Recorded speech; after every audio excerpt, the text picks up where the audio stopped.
I am delighted to be with you all, and it's been so fun to follow the chat and to see former students. I think my children's teachers are in the audience, and so many of you just very talented educators, and I just really appreciate you taking the time out this busy afternoon, this busy time of year. I have a feeling your students are probably have a little bit of spring fever. And so this hopefully will give you that little extra oomph today to move forward and to really close out the year in good stead. So I'm going to be sharing some slides with you today that I hope will be helpful for you in things that you can put almost immediately into your presentation or your classroom. So just one second for us, please.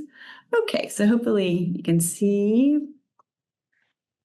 Here we go. All right. So again, the aim here is to provide resources for you that you can immediately put into your classroom. And so with that in mind, we're going to just start with a quick video. This video is from it's about the Artemis II, which we've all had probably been thinking a lot about, especially here at NC State, because one of our famous alums was was a part of the mission. And so I just use this by way of introducing our content today. So let me just make sure that you can hear. Now that we have all of this Artemis II footage, we can finally be done with all these conspiracy theories. Take a look at this. This is real. This is real. This beauty, also real. And yet, we've seen several posts stating that students are claiming that the entire mission was AI generated. With so much convincing looking AI content out there, it's easier than ever to dismiss genuine, amazing photos and videos as fake. What complicates this even further is that there is a lot of Artemis II AI generated content out there. This is fake. This is fake. This is also fake. Other fake images have also circulated, like these that claim to show the astronauts filming on a soundstage. There are a lot of obvious signs of AI here. Missing arm, morphed hand, and the person meant to look like astronaut Christina Cook is just floating. Totally normal in space. Would be pretty weird in this setting though. I also brought the image over to Gemini. Any AI generated media created using a Google product will be embedded with an invisible watermark called a synth. Okay, so the video cut off a little bit, but I think what you saw there was the sort of an introduction to some of the issues we face as teachers in the classroom when it comes to thinking about how to integrate AI, and particularly critical AI literacy into the classroom. And there at the end, the video was cut off a little bit when she mentioned synth ID. And so what we're understanding is that we as instructors are going to have to do a better job of preparing our students to navigate what's an increasingly complex information landscape. And so in order to do that, I think we can borrow strategies for media literacy. And just to be very clear, the idea is not to teach our students to feel cynical, that they can't trust anything, but rather the real interest that we have is to teach them a really healthy sense of skepticism, to help them be able to navigate, again, an increasingly complex information environment. And in order to do that, we're going to frame our conversation today using action research methods, a very simple 3-part framework of assess, plan, and learn. And I'm bringing this framework to you because I believe that it's really important for us to think about those things, those structures that we can put into place that will stand the test of time, regardless of the way the technologies change. So action research, you're probably familiar with this, particularly those of you who are in our alumni groups, or perhaps you've done national board certification. Action research is situated very differently than educational research. So whereas educational research or traditionally is outside in, action research is from the inside out. And the aim here is to really learn from you. So you all as practitioners, you have this wealth of knowledge about what works in the classroom. And so what I'm inviting you to do today is to really join in here in participating as co-participants in framing the way in which we should be working with our students to help them develop critical AI literacy. Okay, so if you're with me, here we go. We're going to start off by assessing. So again, here we're going to understand where we are, what's going on in this place and time, and then planning from there by building AI and tech strategies that align with our goals and our values. So we want to stay laser focused on what's most important, improving student learning outcomes. And then finally, leaving today with encouragement to continue learning, to act, to reflect, and to keep growing as you try some of these strategies in motion. So if you'd like to follow along with me today, I have a variety of resources available for you in this folder. You should be able to access it through the QR code or through the Go link there, which is go.ncsu.edu. It's ed_den_AI literacy. So I'll give you a few moments to orient yourself to that. You can use your camera. My friends are monitoring the chat. Will help us if anybody's having issues. Okay. So within this folder, what you'll see is a copy of the slides from today. You'll also have access to a script that we'll be using later to create your own Google Gem with your students and a folder of resources. There's so much out there right now. And so these are just a few curated resources, including from the News Literacy Project, which we highlighted in that opening slide. So starting off, where are we? Well, the first thing we will talk about today is how teachers and students are already using AI. How do these AI tools work and what skills do students need? So one of the things about being in a webinar together is that I know that you're coming with a variety of different backgrounds and experience levels. So this first part is just trying to sort of level set. Some of you will have a lot more experience with AI tools than others. And so again, I invite you to share in that Q&A questions you have or suggestions you might have for your colleagues here today. So it seems like almost every day there are new headlines that are coming out that both seem to be very optimistic, but also sort of fearful, like about the use of AI in schools and the proper way that schools should embrace this use. And we know that teachers like you are uncertain about the use of tools. So a recent, this was actually 2023, so we can look at more recent data from Pew, suggests that teachers are really on the fence, and that may align with where you are sitting right now, sort of unsure, not really clear about the benefit versus harm of these tools, particularly artificial intelligence tools such as ChatGPT. This is some data from the College Board that suggests there's some differences even in terms of your educational experience and background, particularly disciplinary.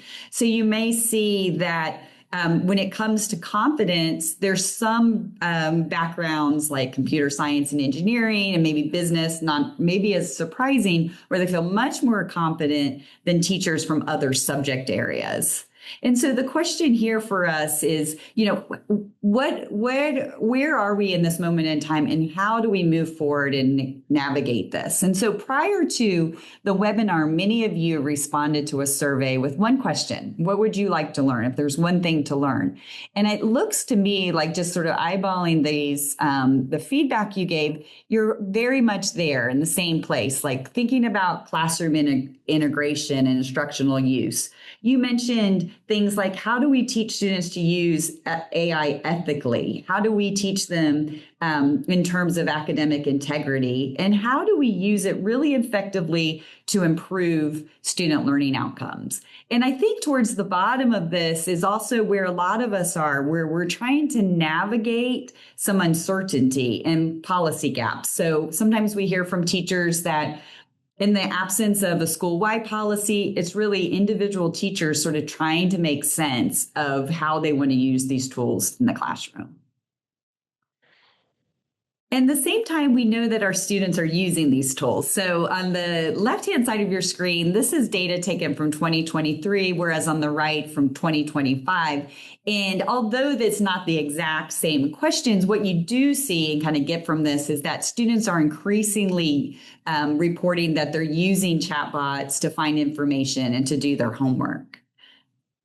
But at the same time, new data that came out of Gallup polling recently suggested that Gen A's adoption, while steady, is also associated with an increasing skepticism. So it's kind of interesting to see on this graphic. It's kind of small on your screen, but you see that even though the frequency with which they're using it seems to be increasing, their amount of sort of feelings about it, like are they excited, hopeful, or angry, anxious, seems to be also sort of increasing. So less excitement and more anxiety about this. So what's going on here? What are our students hearing or understanding about AI, and how are they trying to confront the big changes that are afoot with AI? And I think they're looking to us as educators here for support rather than banning these tools. I think it's really imperative that we step up and help students navigate this time. And so, for example, one of the things that's kind of complicated here is you see that the students who are more frequent users actually feel better about the tool than those that don't. And so we can try to kind of unpack that later. Like, how does familiarity with what AI is capable of, what it can't do, helping us better understand how this can be used for good in our.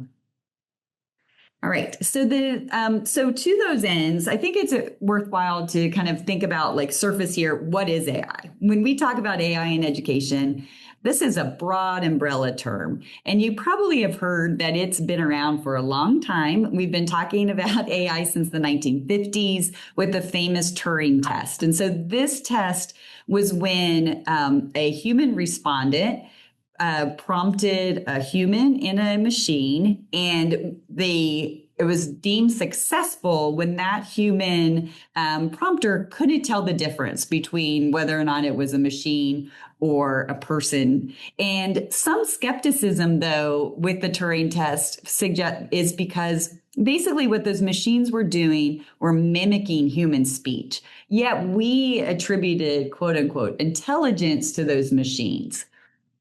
And it's really in the much more recent time in our timeline here, for instance, with the advent of Siri as an intelligent speech assistant, and Alexa in 2011 and 2014, and then really very recently in 2023 when ChatGPT entered the market. And so what we've seen since that time is really most of the focus being on large language models like ChatGPT, Gemini, or Claude that are on the market and often available to us in schools. So here's a kind of a nice way to think of this, I think, as like an umbrella, as AI is that sort of big idea, making machines smart. And then we have these sort of nested layers of machine learning underneath that, large language models that we're in generative AI, which is associated. And that's what we're seeing most frequently in schools and education. So just like kind of thinking big picture, well, how does this work? So it's really incumbent on us to understand that machine learning, that computers are learning patterns from past data. And so if you think about, where does this data come from? Data is gathered by humans with particular reasoning, right, for a particular purpose. And sometimes that data can be incomplete. Sometimes that data cannot include certain voices. Sometimes it may have erroneous or counterfactual information. But regardless, these data sets are being used to teach machines, and these machines are learning, quote unquote, from the past data and then predicting outputs from that data. So, for example, what we see in large language models are that big sets of information are broken down into what they call tokens. And so these tokens are then are the basic fundamental building blocks of large language models, and they allow these machines to predict and generalize. So, for example, if I told you, go ahead, hold my cup of coffee, but be careful it's, chances are you would have automatically thought hot. And that's because that's the most likely response. We know coffee is often hot, but that's not the only response it could have given us, right? It could have said it was boiling, or maybe I had a cold coffee, or it's tepid. But that's how these machines are also sort of basing their prediction. And that's where we get the output. So that's, I think, where a lot of the concern comes in, because in these AI overviews, once Google introduced this now, sometimes we don't get past the top part of the AI overview. But a recent independent study that came out said that those AI overviews are only accurate about 9 out of 10 times. That sounds great. 90%, we'll take it. But when you consider that there's trillions of searches every year, that means that there are so many erroneous answers every minute. And in fact, they say something like tens of millions of erroneous answers every hour.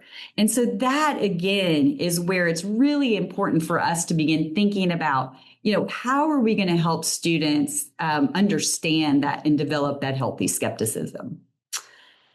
So I think this is a good time for me to turn it over to you for just a minute. So on your browser, if you have a favorite large language model like ChatGPT, Claude, or Gemini, what I encourage you to do is to follow along and put a prompt put this script in the prompt. So ask it to draw a map of North Carolina, including its geographical regions. So if you're not using an LLM now at this time, you might want to put this just in a browser, and we'll compare what we get. So again, opening your browser, directing it to an LLM, and then asking it to draw a map of North Carolina, including its geographical regions. Now, anyone who's gone to school in North Carolina or has taught social studies knows there are some pretty specific geographical regions. We have our mountains, our Piedmont, we have our coastal plain, we have our sand hills. So we're probably pretty familiar with what we think it should give us. And so how did it do? What did you receive?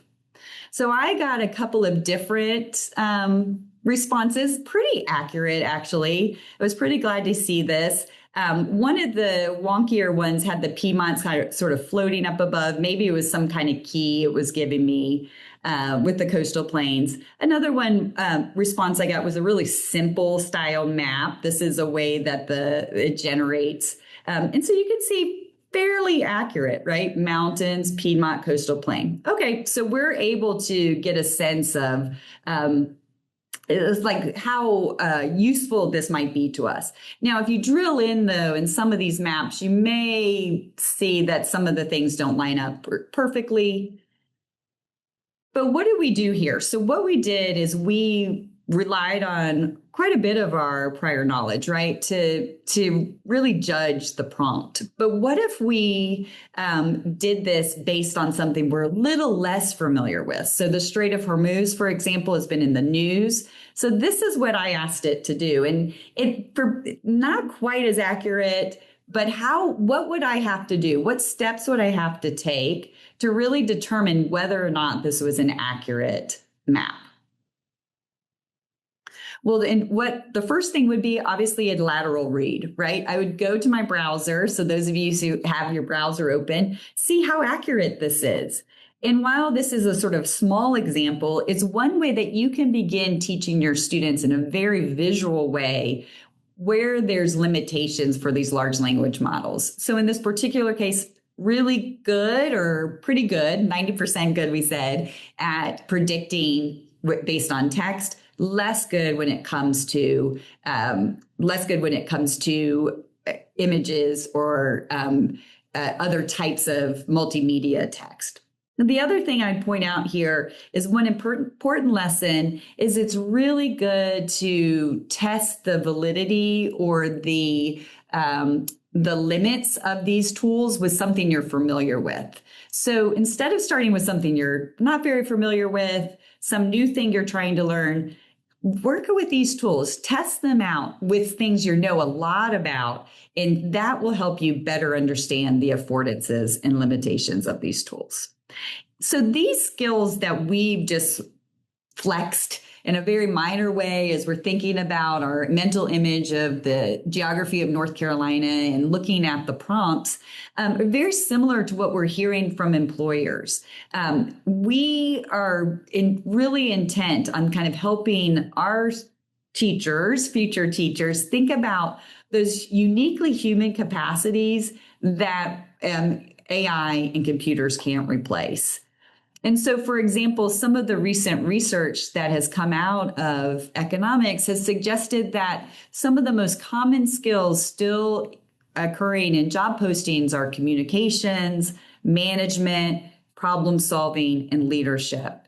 These quote unquote professional skills or soft skills are so important and imperative that we help our students learn in an AI context. So that includes critical thinking, emotional intelligence, interpersonal communication, collaboration, creativity, adaptability, etc. So again, we're finding that these are the things, the rote memorization, the factual content, machines are pretty good at it. But what we need are the humans in the room judging the output and developing critical thinking skills to solve the big problems that we're facing.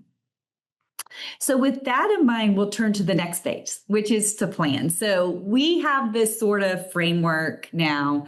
We know that AI is increasingly being used by teachers and students. We know that there's some concerns about its fallibility. And we also know that it's still very imperative that we teach students those professional skills. So with that in mind, how are we going to pick up these tools in the classroom?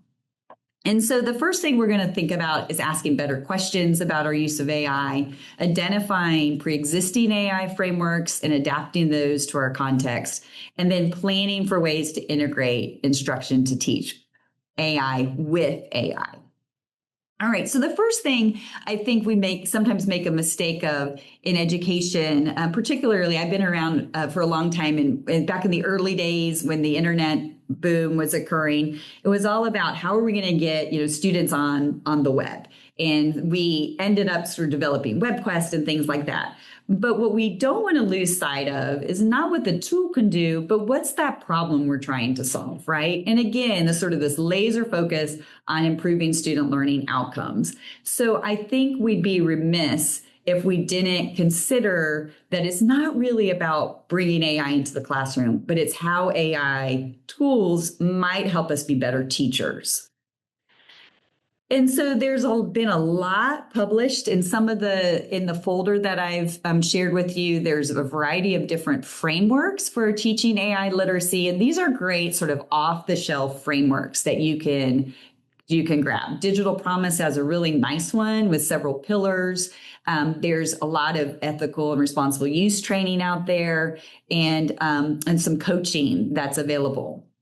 But one example of this, and this is also in your folder, is sort of the stoplight taxonomy, where you're very explicit with your students about the use of AI. So you would put a red on an assignment where no AI is used.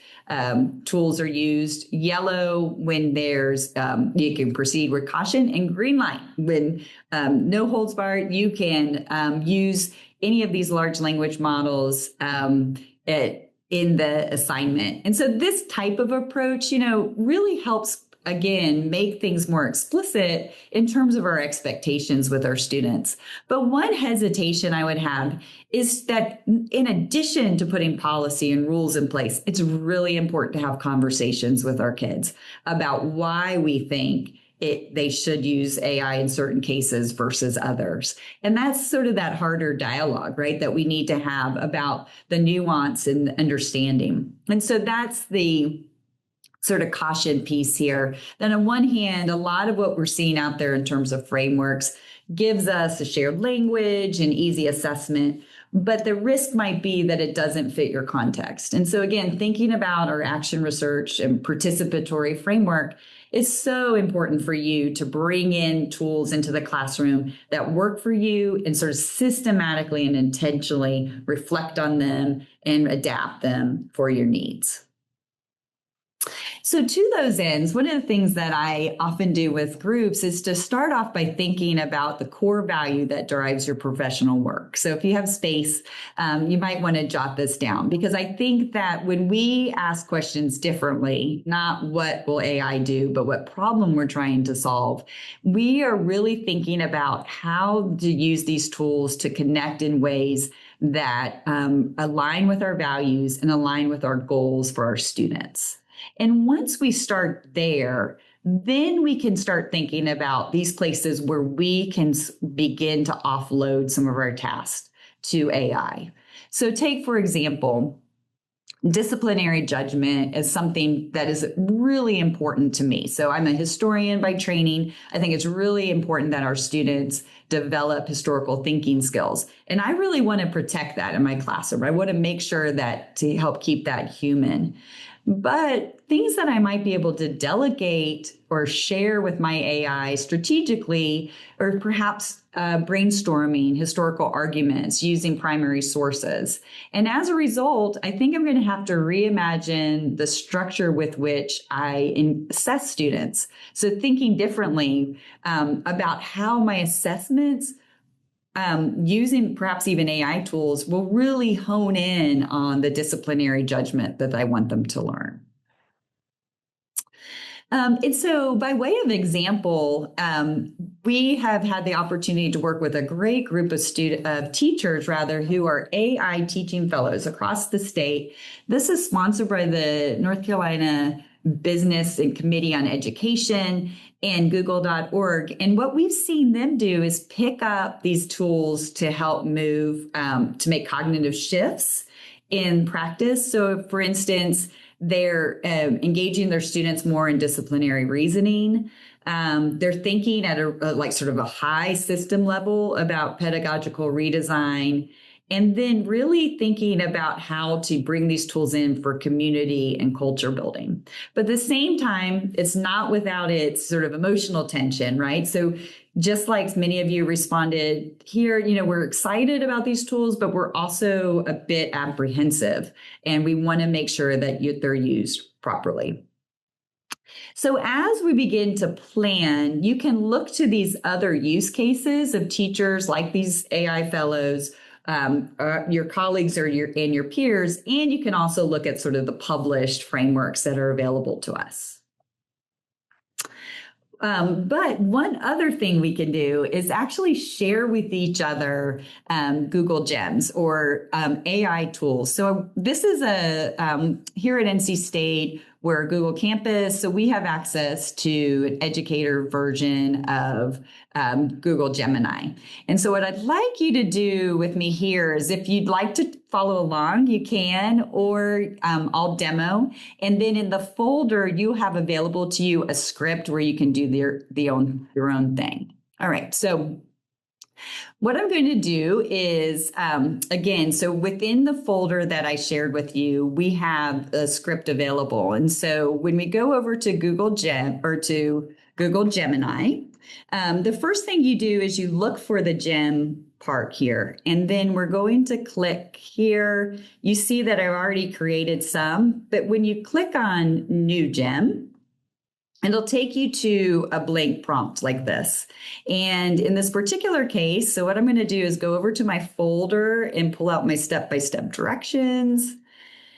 And the first thing we're going to do is, step one is to think about our pedagogical and content focus. This is so important. We can't move past this, right? So we really want to think about learner-centered goals and what works in the classroom, what good teaching and learning looks like. Since we're all together, we're going to create an AI detective coach together. So I'm going to grab this title and put it in here as my name. Then I'll go back and then think about the description. So again, you can take what I have here, this script, and we'll just grab it and put it into our description. You begin to see, so things are already starting to populate on the right-hand side. And then when it all the way down to instruction. So I think this is where it's really important, is to think about being really specific with these tools in terms of the way in which we want to prompt them to work with our students. So in this particular case, we're going to say that this tool is an AI literacy coach for middle and high school students. And our goal is to help them understand how AI works, to evaluate AI outputs for accuracy, and to use AI responsibly. I'm also telling it that you should guide students with questions rather than giving them direct answers. And when students share content, AI generated content, ask them to identify the strengths and weakness and to encourage fact checking. We also want to, I say here, remind students not to share any personal information on these. So you, again, can grab my very specific instructions, including about the tone. I want this coach to be supportive, curious, and skeptical. So I'm going to grab all of this and put it under my instructions feed. Okay, so now we have an opportunity to add files. So in this particular case, one of the things I've made available for you in this this den are a variety of different activities. So we can grab up to 20 of these, everything from articles to maybe slides, glossaries, guidelines, etc., and insert those all into this gem. All right, so it's going to begin to populate. Once it catches up with us here, it's working on it, then what we'll be able to do is start testing it out. And one way to test it out here in the preview mode is to give it a prompt. And so again, I gave you some suggestions over here, but like, what if we asked it how to explain how a TikTok algorithm works? All right, so I'm going to put this in here. So we have a student prompted with that, and let's see what it's able to come up with. See if it's working. All right, here we go. And so the idea here is that once we begin to have it sort of practice here and preview it, we are able to sort of test its viability, right? So remember, I asked it to be supportive and to ask questions and not just give me answers. And it looks like it's doing a pretty good job. It's saying, hi there, I'm your AI literacy coach. I'm helping you to peel back the curtain. Before we dive in, quick friendly reminder, don't share your name or address. And then they give me a prompt. So he's saying, so this machine, this Gemini gem is saying back, think of an algorithm as a personal butler who's constantly watching you learn and what to make you smile, and so on and on. So the point here is that we can use AI tools to help our students learn how AI works and its limitations. And so with this particular example in mind, I'm sharing this gem with you, and so you can have your students use it and test it as well. All right. So going back a bit to our framework. Okay. So we are planning. We've set it up in this gem. We've curated all kinds of resources. By the way, in that gem, if more than 20 files available, you can do a notebook LM and connect it there. So you can really frame, it's almost like a garden wall, right? So that students are only really having access to those things that we're using to train. So now it's your turn. So as we begin to learn by doing, the idea here is that you will begin to try these things out with your students in the classroom and to see what works, continuously engaging in this process of improvement as we look at these tools. And so so sort of back to you, again, encouraging you to think about your role as an educator, as a learner, as a leader, and the human capacity that must remain central there. So what are your sort of like you definitely don't want to offload here and that you want to maintain in the classroom? And then what task could you strategically, is the really important answer there, offload? So again, if we're thinking about how we can help our students learn more deeply and more critically, are there ways that we can work with these tools to help us? And by the way, you can ask ChatGPT or to help you figure out how to create a gem that will do what you want it to do. It will give you those steps. So use these tools interchangeably at all. And then I think this is going to be the biggest challenge for us is to think about the structures that no longer make sense in the classroom. So the way that we've been doing business as usual, what needs to shift and change given this new information landscape and the way in which information is so much more readily available to our students, but we need to help them hone how to use that information. So again, my sort of encouragement for you all here today is to think about starting with your values and designing cognitive work using your tools, whether it's assessment or learning design, and building communities with others so we can learn together. And so my challenge to you all is in the next 30 days, to identify a small group within your community, whether it's in your schools or maybe you have a professional learning community online or here at the university. Run one assess conversation. So assess where you are, what your needs are, what problems you're trying to solve. Pilot one strategy, reflect and iterate, and then share it. Tell us what you did because we want to hear and we want to learn from you about what works and what you found to be most useful and beneficial to your students. So again, I have 4 parts framework here for you to think about: naming the problem you're trying to solve, building a micro community, using data you already have available to you, and then sharing it with us. And finally, I just want to also encourage us to think about AI literacy as more of an ecosystem. So just like my pond ecosystem over here on the left, where it's only as healthy as its parts, really thinking about all of the stakeholders that are involved in AI education and AI literacy, and how important it is to really make sure that we are sharing a really strong and healthy strategies for bringing AI into schools. So with that in mind, I really appreciate again this time, and I welcome any questions, and I invite you to connect with me either on LinkedIn or via email. I really want to hear from you about what seems to be working and what challenges you're still facing. So thank you. Questions? Yes. So, okay. There we go. Sorry. Yes. So Kelly, thank you for that. I appreciate that with Flint AI, that is it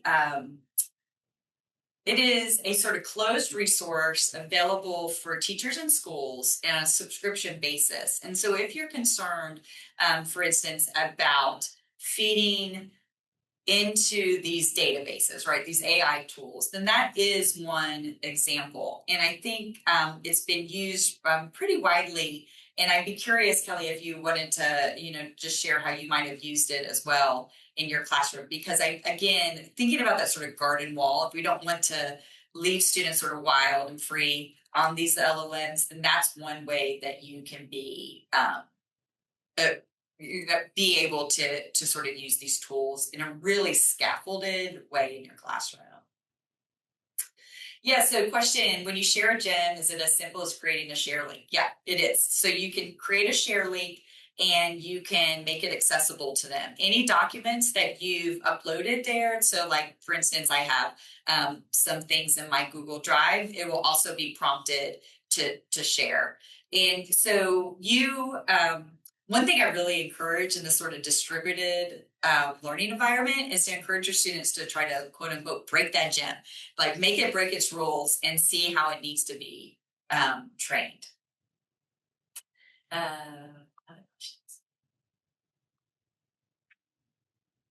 So we do have a question that was asking. So this is Zuhal was asking, what could guide or support learners and students' decisions about what to offload and when to AI tools? And how do these decisions shape the role of cognitive load in a learning process? Yeah, awesome question. That is the big question of the hour, right? So, again, I think one of the things that I would just kind of go back to is thinking about um, centering.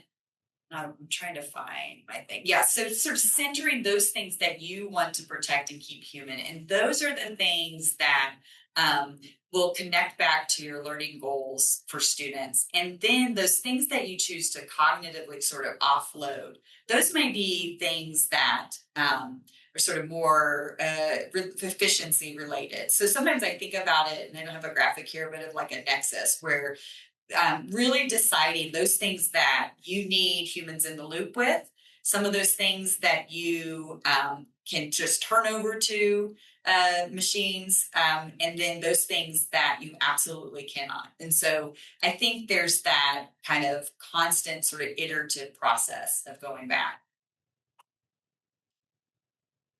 Yeah, so one question I think is really important here too is about the idea that LLMs may be stealing teachers' lessons plans from these tools and then selling it. And I don't have much evidence that that is actually the case, but that is one of the sort of concerns here is that we are kind of giving free data to these companies that they are using in turn to improve their systems. And so the extent to which you want to opt in or opt out of that is really a very important personal and ethical decision. And I think that connects back to with getting really sort of literate or cognizant about how these tools work.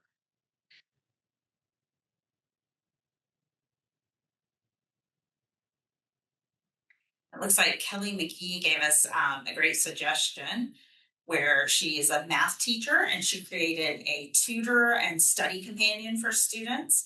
I know that is, I have students, children myself that are students, and that is always wonderful. And then teachers have used it to scaffold the writing process for students writing papers. Absolutely. We also have a question from Corey White about how she might or he might do a deeper dive into AI. And they're even considering coming back to NC State to learn more. So, any suggestions you might have for them? Yeah, absolutely. So we have a variety of opportunities through our alumni networks, as well as we have the Data Science and AI Academy here on campus that I'm an affiliate with that offers AI hot topics, conversations and sessions, and a variety of resources. The other thing I would sort of direct you all to is NC State has done a nice job of curating a set of policy documents and suggestions, and you can search for it as NCSU AI, and that will give you a variety of resources available to you. But yeah, come back and study with us. I'd love to have you as part of our classes too. And then there's a great question. Someone's been on a sabbatical and is very new to AI. So, as an instructional designer, where would they start? Very good question. So, there are a lot of great tools that are free and readily available to you that are published by some of the big tech companies. So, for instance, IBM has wonderful series of very easy to access and to digest learning videos. We also see, again, google.org has a great variety of opportunities and options for students and faculty. And then also our Friday Institute here on campus offers professional development opportunities, symposiums, and consortiums. So please be sure to join some of our listservs. Check back with our website so that you can get that information. But again, it seems like all facets of the university have been really committed to supporting this work.